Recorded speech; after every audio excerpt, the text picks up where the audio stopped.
चला मंडळी, आज बनवूया व्हेज मंचुरियन. त्यासाठी कोबी इकडे बारीक कट करून घेतलं, कांदा पण बारीक कट केला, त्यानंतर गाजर पण खिसून घेतलं आणि कांद्याची पात टाकली. त्यानंतर इकडे शिमला मिरची पण बारीक कट केली, ती पण टाकली. त्यानंतर इकडे रेड चिली पावडर टाकलं आणि त्यानंतर इकडे परत सोया सॉस टाकला 2 चम्मच.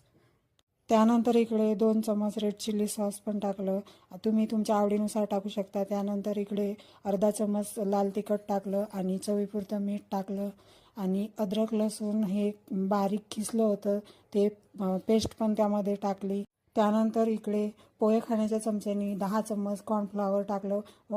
वाटीना 1 वाटी टाकू शकता. त्यानंतर छान असं मिक्स करून घेतलं आणि मिक्स केल्यानंतर त्यामध्ये अर्धा वाटी मैदा टाकलेला आहे, तो पण छान असा मिक्स करून घेतला. यामध्ये पाण्याचा वापर कुठेही करायचा नाही, कारण कोबीला ऑलरेडी पाणी सुटतो. त्यानंतर गॅसवर कढईत तेल तापायला ठेवलं आहे. तेल छान तापल्यानंतर असे बॉल्स बनवून घ्यायचे आहेत आणि एक एक तेलामध्ये सोडायचे आहेत. सगळे बॉल्स अशा पद्धतीने करायचे आहेत. त्यानंतर सगळे बॉल छान लो टू मीडियम गॅसवर आपल्याला तळून घ्यायचे आहेत. तुम्ही बघू शकता मंडळी, आपले इकडे व्हेज फ्राय मंचुरियन छान असे तळलेले आहेत. तुम्ही हे शेजवान चटणी किंवा टोमॅटो सॉस सोबत खाऊ शकता. परत भेटूया नेक्स्ट ब्लॉगमध्ये. तोपर्यंत बाय.